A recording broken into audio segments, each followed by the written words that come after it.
I am Ferdinand Marcos, and I am the President of the Republic of the Philippines. I stand today on behalf of 110 million Filipinos. Pating ko na nag-drug siya.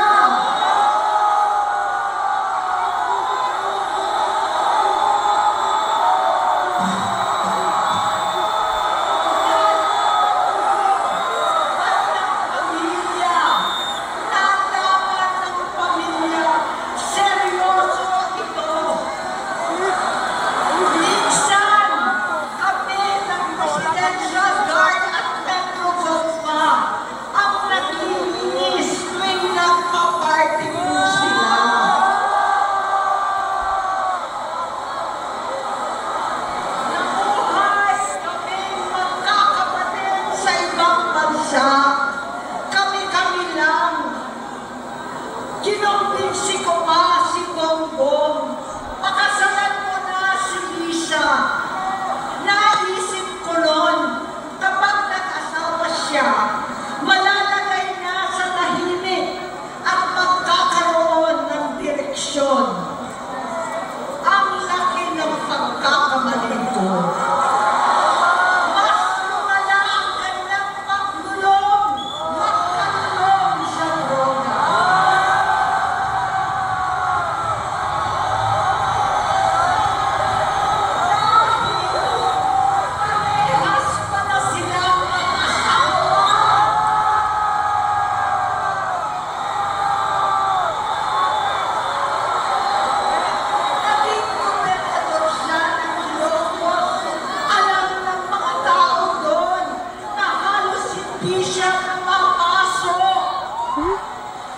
Tuwing kukumprontahin ko siya, ay nagsasabi siyang magbabago na siya, aalisin na niya ang bisyo. Hanggang sa may nagsumbong na naman sa akin na sa pag-gising pa lang sa umaga, kasabay ng almusal, marijuana pala.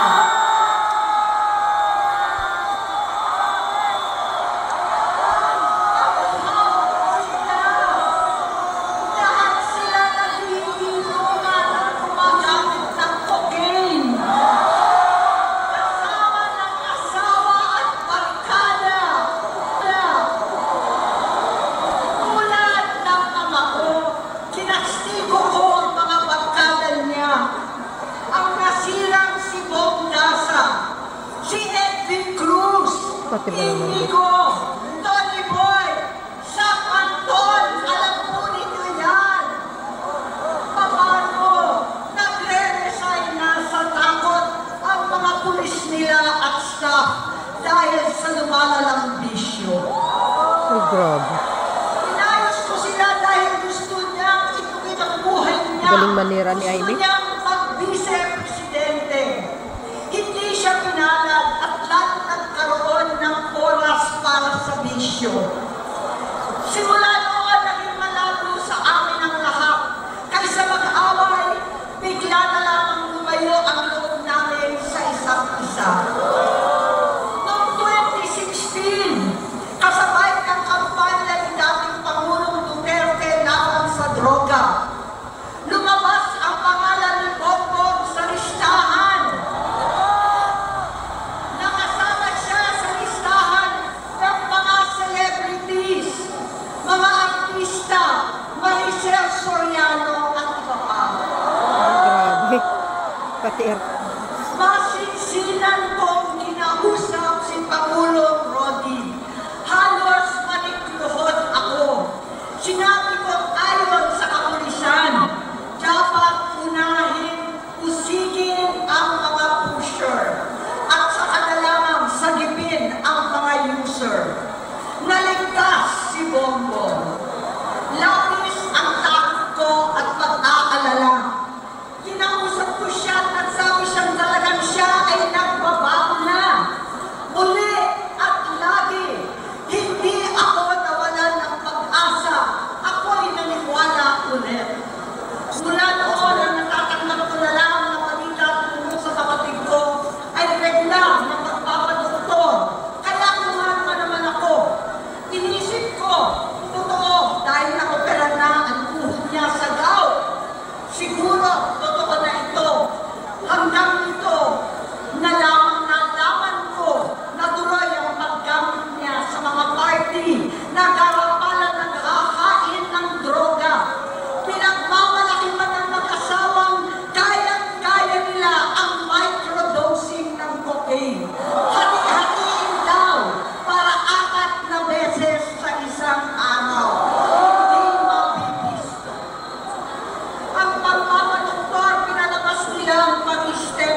Inday. Naging magkatandem sila. Pagkatapos noon ay biglang hindi na niya ako ulit kilala. Kahit si Inday, nagtataka, bigla ako na-itsapwera. O, yun naman pala, di lumabas ang totoo. Nakapanya pa ako para sa kanya, kahit si Inday na lang ang aking nakakausap. Hindi ko alam bakit ako nakaban sa headquarters nila sa Mandaluyong. Hindi ko alam bakit walang nagre-report sa akin tungkol sa kampanya. Sa totoo lang, masakit man aminin, nung dinidisqualify na siya, halos papakuran ko na sana dahil may nagsumbong sa akin mula sa kanyang campaign team na gumagamit na naman siya. Nung sinabihan ko, siya at mga taong nasa paligid niya, nagkaisa silang tuluyan akong alisin sa kampanya na ako naman ang bumuo. Sinabi nilang gusto ko na siya ay mag-disqualify para ako ang pumalit. Kaya pala. Hindi totoo yun. Hindi. Iniisip ko Inggit ka. ang kalagayan ng aking kapatid. Inggit ka, at kamo. paano siya magsisilbi kung ganyan Sira ang ulo. kalagayan niya. Kapalong mukha nito. Pero pinaparating sa akin na hindi siya lulong. At minsan na lamang tuwing nagpa-party. Hindi ko maipaliwanag bakit gusto kong maniwala at hindi mawalan ng pag-asa. Noong nanalo siya, naging pinakamalayo na kami sa isa't isa. Maliban sa opisyal at takpuan at kapag pumupunta yung nanay namin, hindi ako sumama sa loob ng 3 taon dyan sa Malacanang. Dahil nantara na doon ang inuman, Jesus. ang paggamit nila ng cocaine at mga bawal na gamot. Posible. Hindi ba nila nakikita, naririnig, kakaiba na siya magsalita, hindi na maintindihan, hindi na tayo mananahimik. Tae. May script ka pa. Alam ko, pati ang mga anak niya ay nagdodroga na. Bobo. Kakahiya. Susok naman ko pa ang pag-alok ng mag-inang si Sandro ng droga ang aking mga anak at iba pang mga kamag-anak. Ay, grabe. Yan ang hindi ko na mapapalampas. Oh, Sa utot. loob ng halos 4 na dekada, wala akong ibang pinangarap kundi maipakita sa sambayanan na hindi kami masamang. O, narinig nyo yung sinabi niya? Alam nyo, mga kababayan, si Amy Marcos, Amy Lacson pala, disparate moves yan. Hindi nyo ba napapansin? Mas pinagtatanggol niya si Sara Duterte kaysa sa kapatid. Alam nyo kung bakit sila nagkaganyan? Diba? Si Saldico, lumabas. Anong pasabog? Oh, pasabog niya, magnanakaw ang Pangulo, pati si Speaker Martin. So, may mga ibang senador na ipinagtanggol ang Pangulo. No? Bakit? Doon sa testimony niya, sa testimony ni Saldico, walang katotohanan. Lalo't pa nasa video lang, hindi naka-under oath.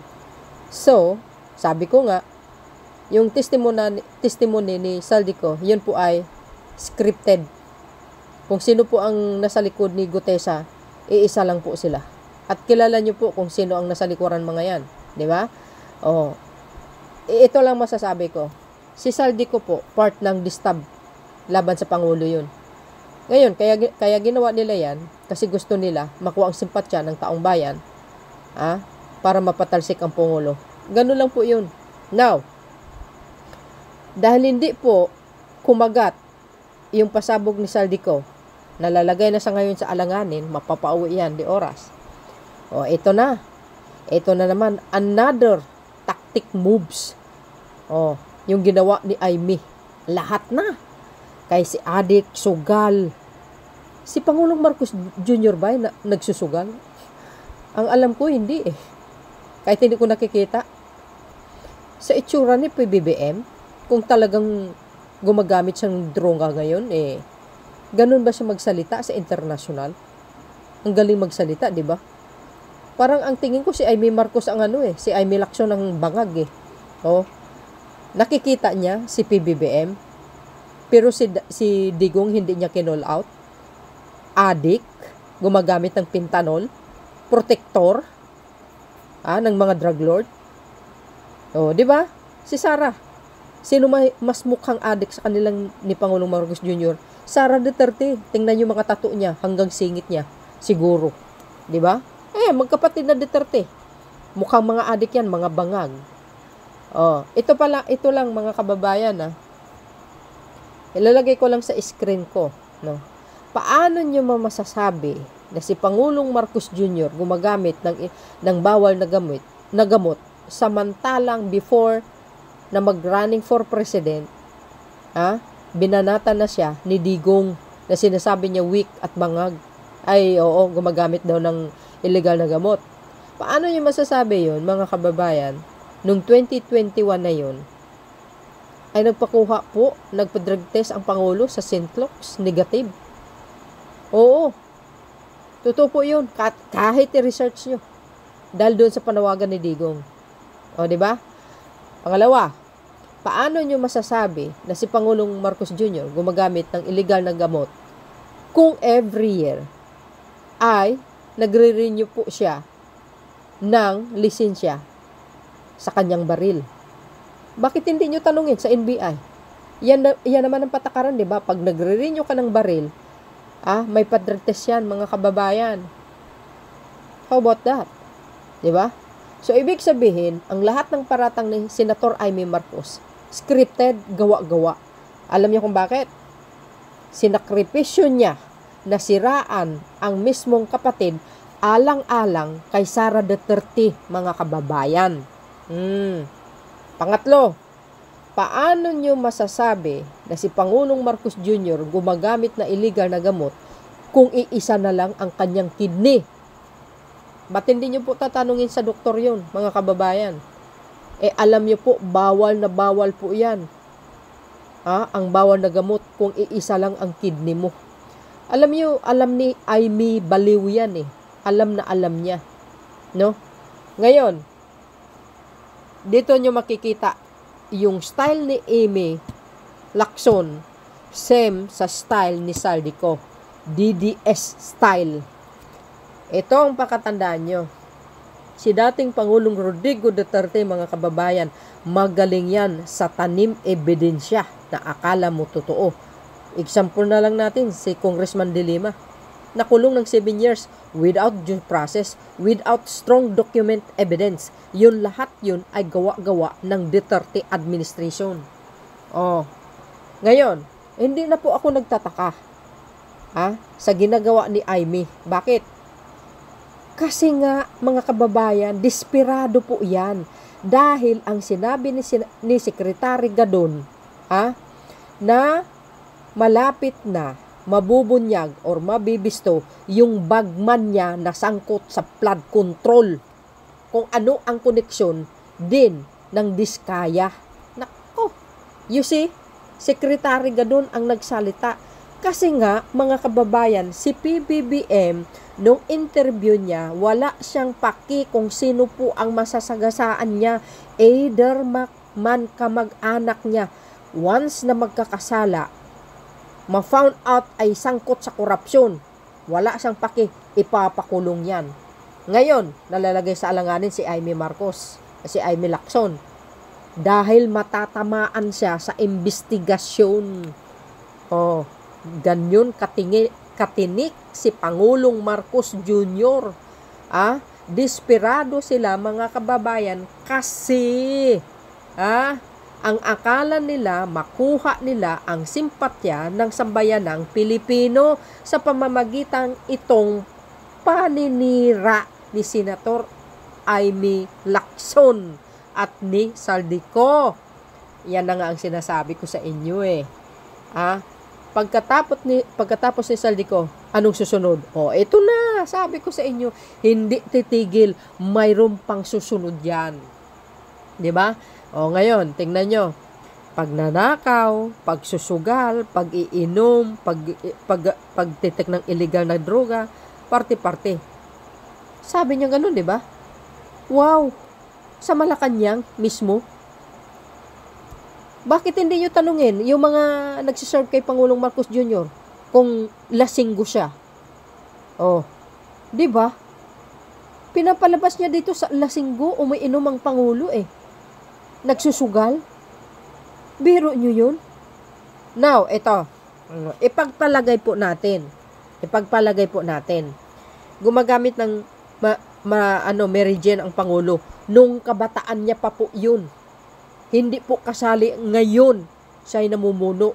So, I think, nung mga panahon na yan, yung mga kaibigan niya, he was a young boy. Natural, parte-parte mga kaibigan. Di ba, magkakasayahan. Para sa akin, okay lang yun eh. Kung yung tinutukoy ni Aimee, di ba? Marami siyang kaibigan, marami siyang kilala. Okay lang yung party-party. Kung panahon na yun ay gumagamit ng yung Mary Jane lang naman, I think, very na yun, acceptable na ron kasi matagal ng panahon na yun. Like for example lang, if ever na gumamit ang Pangulo nung panahon na yun, matagal ng pababayan, matagal ng panahon po yun. Binata pa siya doon. So kung ang in-include ni Aimee ngayon, I don't think gagawin ni Pangulong Marcos Jr. sa edad niya. Hindi ako naniwala doon. Yan ay paninira na mga kababayan. Paninira po yan. Paninira yan. Uulitin ko, gusto nila mapapatalsik ang Pangulo sa mga kaparaanan. Bakit? Kasi pag nakaupo si Sara Duterte, mga kababayan, si Aimee maabsuelto at lahat ng ibang senador maabsuelto. Kasi cover na ni Sara eh. Hindi na paimbestigahin yan eh. Totoo yun. Si Kibuloy. Lalabas po yan. Lalabas ng kulungan. Lahat ng sangkot sa korupsyon ngayon, absuelto lahat yan. Kargado ni Sara. Kasi siya ang presidente. If ever mangyari yan. Diba? Ayan eh. Yan ang purpose ni Aimee Lacson. Yan po ang purpose ni Aimee Lacson, mga kababayan.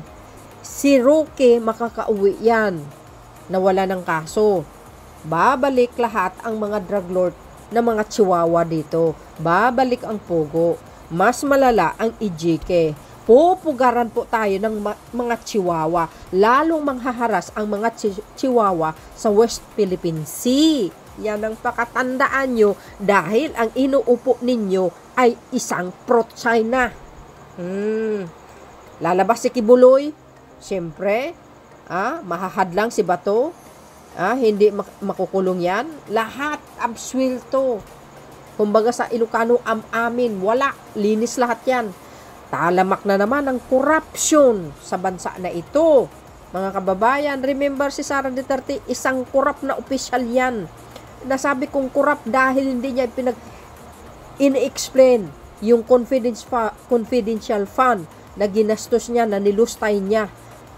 Sabi ni Peebles, corrupt po yan. At isa pa siyang mamatay tao. Mamatay tao si Sara Duterte. Yan ang pakatandaan nyo. Kaya desperado si Senator Aimee. Sinakripisyo niya na siniraan ng kapatid niya alang-alang kay Sara Duterte. Nabanggit niya yung ama niya na pinalibing si Apo Lakay. Guys, korte po ang nagdi-decide. At isa pa, nung kampanya ni Digong, gamit si Apo Lakay para makuha niya ang suporta ng Marcos loyalist. Tumpak, nanalo siya. So, kaya patas lang. Diba? Tingnan nyo. Mas pinagtanggol niya si Sara kaysa sa kapatid niya mismo, kadugo niya. Tingnan nyo, may binabasa siya. So, ibig sabihin, scripted lang yan. Ang masaklap dito, mga kababayan, pati si Congressman Sandro. 'Di ba? Madali lang gumawa ng ng istorya. 'Di ba? So kailangan mo ngayon ng ebidensya. Hindi po sapat si Aimee Marcos sabi-sabi lang against the president. Remember guys, 2021 pa, siniraan na siya ni Digong. Oh, sa may isog rally. Oh, ito pa ha. Lumabas po ang pulburon video laban sa Pangulo. Yung mukha pa nga ang inilagay eh. Oh, 'di ba? Nagkaroon po ng hearing sa Senado si Senator Bato tungkol diyan. Lumabas ito si Morales, diniin ang Pangulo. Kumasa ba? Kumagat ba ang taong bayan? Wala. So ibig sabihin, nabigo sila sa pagpapatalsik sa Pangulong Marcos Jr. You see? Si Amy Marcos, tingnan nyo, ginawa niya sa maisog. Sumama pa siya, tumawa pa siya nung siniraan ng kanyang kapatid. Saan kayo makakita niyan? Oo. Silusa. Ano to guys? Hindi lang silusa ito. Gusto niya sa kanyang atensyon. Hindi naman siguro pwede yun. No? Ako wala akong pakialam sa magkapatid na ito. Kung ano sanang away nila, dapat, 'di ba? Dapat private. Pag-usapan ito eh. Nilantad niya sa publiko. Oh, palagay ko hindi lang mapagbigyan nito kaya nagkaganyan eh. 'Di ba? Ako wala akong pakialam kung anong problema nilang dalawa. Ang pakialam ko is suportado lang ko itong Marcos. Matagal ko nang sinusuportahan tong mga to. Oh, pero dahil sa pinakita ni Amy, never again. Si PBBM lang ako. Tingnan nyo ang Pangulo guys, napakabait. Sa itsura ba nun? Araw-araw nagtatrabaho ang Pangulo. My goodness. Ang sipag-sipag niya. Ang ganda nga ng mga programa niya. Oh, tapos iililink niya yung flood control. What? Eh, panahon ni Digong pa yan eh. Kaysa daw wala sang magandang desisyon. As in wala. Walang plano. Pareho lang sila ni Sara Duterte na sinasabi. Kakahiya. Oh, ngayon. Tingnan nyo. 'Di ba? Anong nangyari sa well, anyway. Hindi ko nangagaanong mga kababayan, pinaparinig sa inyo. Pero yung pagbibintang niya, yan po ay desperate move. Taktika yan. Para makuha ang simpansya ng taong bayan. Pero ngayon, after ng kanyang speech, may nangyari ba? Wala eh. Alam nyo, itong INC, marami yung kaibigan, pero political rally to. Hindi peaceful. Hindi peaceful rally to guys, as in, nagkukubli lang sila sa peaceful rally, pero actually, ang layunin ng INC is patalsikin ng Pangulo. Walang kwenta. Parusahan kayo sana ng Diyos. Yung mga simbahan nyo, tupukin sana ng apoy sa mga kasamaan ninyo. Dapat religious kayo, nandun kayo sa loob ng simbahan, kakahiya. 'Di ba? Nakakahiya talaga, as in. Oh. 'Di ba? Ako Pentecost ako, pero hindi ako sang-ayon sa ginagawa ng INC.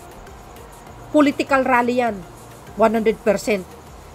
Sa totoo lang 'yan. Oh. Ngayon, sabi ng INC, mga kababayan, 3 araw sila. Pero ano nangyari? Umalis na sila eh. Oh, ito basahin ko sa inyo. Ayan as of 10:30 PM ng Lunes, November 17, 2025 ay tinapos ang mga kilos protesta kontra katiwalian ng ilang grupo sa People Power Monument sa Quezon City. Ayan. Nagkaroon ng kaunting build-up ng mga sasakyan sa tapat ng monumento dahil sa mga barikada. Pero tutuloy-tuloy na ang daloy ng trapiko pagkalabas dito. Sarado na pa rin ang White Plains Avenue habang nagpapatuloy ang paglipat sa Binyo. Ayan. Oh, kahit sa Lunita, wala na po doon. Kumbaga, umalis na po sila. Hindi na po nila tinuloy. Kasi, delikado kung nandyan pa sila. Maaring magkaroon ng kaguluhan. Maniwala kayo. Dahil pag naglika ng kaguluhan, for sure yan, mga kababayan, baka mag-declare ng guys, o ano man ang desisyon ni Pangulong Marcos Jr. Pag nanggulo sila, sigurado yan. Baka mag-declare ng martial law. Hindi ko alam. Who knows? Baka ganun ang gagawin ng Pangulo. Pag nagtagal, sila dyan. Kaso lang, wala na sila eh. Umalis na sila. Even sa Luneta, wala na rin po. Ito pa. Ng INC, guys. Sabi po ng DZMM, Teleradyo, nasyak ako, sabi niya. Ikinagulat ng INC spokesperson Edwin Sabala ang aligasyon ni Senator Amy Marcos sa gumagamit umano ng illegal na si Pangulong Marcos Jr. daw. Samantala, uuwi na ang mga membro ng Iglesia ni Cristo matapos umanong mahihag ang maayos ang panawagan. Ayan. Oh. Ito, naiinis ako dito ang kapal ng mukha niya. Sa totoo lang, umalis na sila, mga kababayan. Kasi, palagay ko, mga bes, mayroon po silang natanggap na abiso. Sa susunod na video ko, panoorin nyo kasi may nanawagan na isang kababayan po natin na wag ituloy ang rally ng iglesia kasi mayroon mga bayaran na mga taga Mindanao na naghahasik ng lagim na magkikreate ng distab, no? So kung hindi ang gagawin daw nila is lusubin nila ang Malacanang at papatayin daw yung mag-asawang Pangulong Marcos at saka FL at saka yung mga anak niya. Yan ang sabi. If hindi daw sila magtagumpay, pasabog daw sila ng mga bomba diyan sa mismong rally. Matamaan ng matamaan. So I think umalis na itong mga kaya siguro nakapagdesisyon ng INC na umalis na lang. Hindi na pinapaabot bukas. Kaya yun ang nangyari. You see? Sana hindi pa sila umalis. Sana tuloy-tuloy pa rin ang rally nila bukas. Nang sa ganun, mga kababayan, pag nag-create yung kaguluhan, mag-declare ng martial law ang Pangulo. Maaring mangyari. No? So dahil dito, mga kababayan, sa ginagawa ni Amy Marcos, desperate moves yan. Tactic moves yan. Kilala na po natin ang mga Duterte kung gaano sila kasama at mahilig sila sa mga tanim na mga salita, tanim na script, tanim na ebidensya. Ganun sila kaya yan, yung INC, kitang-kita nyo na ngayon, maka-Duterte ang mga yan. Di ba? Ang INC, pagdating sa eleksyon, hindi naman sila makapagpanalo ng isang kandidato kung walang boto ng mga Katoliko. So ayan, abangan po natin kung ano magiging statement po ng mahal na Pangulo, mga kababayan. Ayan sa tingin nyo, sinong kamukha? Si Lacson o si dating Pangulong Marcos Sr.? Di ba? May babasahin ako. So, malalaman po natin, mga kababayan, kung ano po ang magiging statement ni Pangulong Marcos Jr. tungkol dito sa nabaliw niyang kapatid. Kapatid nga ba? Palagay ko ang layo. Kamukha sila ni Lacson pati baba pati mata. 'Di ba? Kaya alam nyo, si Pangulong Marcos Jr., palagay ko ito pagpapalain lalo ng Panginoon. Bakit? Napaka-humble ng Pangulo kasi nasa Biblia po 'yun Be humble, down to earth. Ganun magpakumbaba ka. Huwag kang gaganti sa mga taong umalipusta sa'yo. Ako ang gaganti. Hindi na siguro tayo magtataka kung may mangyari kay Amy or sino man dito sa mga dutae na sinusuportahan niya. So, masasabi natin siguro karma na nila yan. If ever, magkakasakit sila or mabangga sila, ganun Karma na po yun kung mangyari man yan. Dahil sa sobrang sama nila totoo yan. Kaya hindi ko mawari kung bakit nagawa ni Amy yan kay Pangulong Marcos Jr. Wala ako pong nakikita na sugarol or gumagamit ng droga o kaya palainom, naninigarilyo, lahat sugal. Biro mo, lahat binintang na kay Pangulong Marcos Jr. Kaya naawa ako sa kanya pag nanakaw, sugal, pag titik ng illegal na gamot, pag-iinom. Grabe. 'Di ba? Antindi, mga kababayan. Nagulat ako doon sa peking pasabog ni Amy Lacson, guys. Pero bakit kanyo nasabi ko 'yan? Paano nangyari? Yun si PBBM pag pumunta sa international, very classy. 'Di ba? Yun ba yun? Kung makapagsalita, ang talino, ang galing. Alam nyo, may pagka-inggitera talaga to si Amy. Oo, inggitera po yan. Obvious na obvious. Alam nyo kung buhay yung dating, si Apulacay, baka masampal yan. Oo, sa kahibangan niya. So, yun, mga best. Ito, sabi dito ng Ilocos Marcos, loyalist, Mga taga Ilocos to. Sa attitude na pinakita ni Aimee laban kay PBBM, parang kapanipaniwala na ang chismis na si Aimee ay hindi tunay na anak ni Ferdinand Marcos, kundi anak ni Arsenio Lacson na sumasalisi daw umano kay FL Imelda noong panahon na siya ay nag-beauty queen sa Manila. Si Arsenio Lacson ay dating mayor ng Manila na namatay sa heart attack. Ito ay panahon na ni ex-President Ferdinand A. Marcos ay isa pa lang senator. Si Arsenio Lacson ay isang anti-Marcos. Agay. Ayan. Di ba? You see? Sa tingin nyo, magkamukha ano? Yun nasabi mga chismis na ganyan.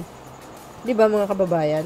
So, parang ako, naniniwala ako, ganun na nga. Kasi, kung paano niya siniraan ng Pangulo, matindi. Pero ang bait ni PBBM guys, hindi siya marunong promise back. Kapit balikat lang. Di ba? Maraming naaawa kay Pangulo. Kasi pinagtutulungan siya sinisiraan siya ng husto ni Sara at saka yung mga DDS at saka si Aimee ng Duterte. Alam mo yung sa ginawa ni Sara at saka ni Aimee? Lalong kaawaan si PBBM ng taong bayan. Mas mamahalin pa siya. Ngayon, at umalis na ang mga INC, takot na. May nakarating sa kanila siguro na na mayroong maaring mangyayari. 'Di ba? Kasi pag nangyari 'yon, kung hindi nila makuha yung gusto nila, hindi nila mapatay ang Pangulo, magkakalat sila, magpapasabog sila sa gitna ng rally. Ngayon, ang babalingan nila is ang administrasyon pagbibintangan. So, susunod na video ko yan para mas maganda yung So, yun mga best, ang aking pinaka-latest updates. Sana po sa ating mga kababayan, huwag kayong maniniwala sa mga sinasabi ni Sara Duterte at saka ni Saldico at saka si Aimee Lacson. Yan po ay patibong. Pakana lang nila yan para mapatalsik nila ang Pangulo. Pero ngayon, umuwi ang mga ANC, nasaan sila? Baka pagising ko bukas, si PBM pa rin ang Pangulo. Ngayon, huling baraha po nila si Aimee ng Duterte. Pag hindi kinagat ng taong bayan yan, may susunod na plano yan. Either kitilin nila ang Pangulo, assassinate nila. Totoo yun. Kaya wag man mangyari yun kasi ipanalangin natin. Protection and safety, panalangin natin sa Panginoon, yun lang po ang hiniling ko po sa inyo. Ako'y kanina medyo naluha din ako sa banat ni Aimee sa kay PBBM. Ako mababaw luha ako. Naawa lang kasi ako sa Pangulo guys. Kasi hindi sa palaway. Pinagtutulungan siya. Totoo yun. Tayo lang po ang nagtatanggol. Si Yusek Castro, pinagtatanggol niya. Grabe, ang tindi. Imbis, ano kaya sinabi ng ibang kapatid ni Pangulo na nakita nila ito? Nako. Well, anyway. So, yun mga bes, ang aking pinaka-latest update videos. Kayo na pong balang humusga. Si Ogie Normayes upload. Bye bye bye and baboos. God bless Philippines. Makarma yan.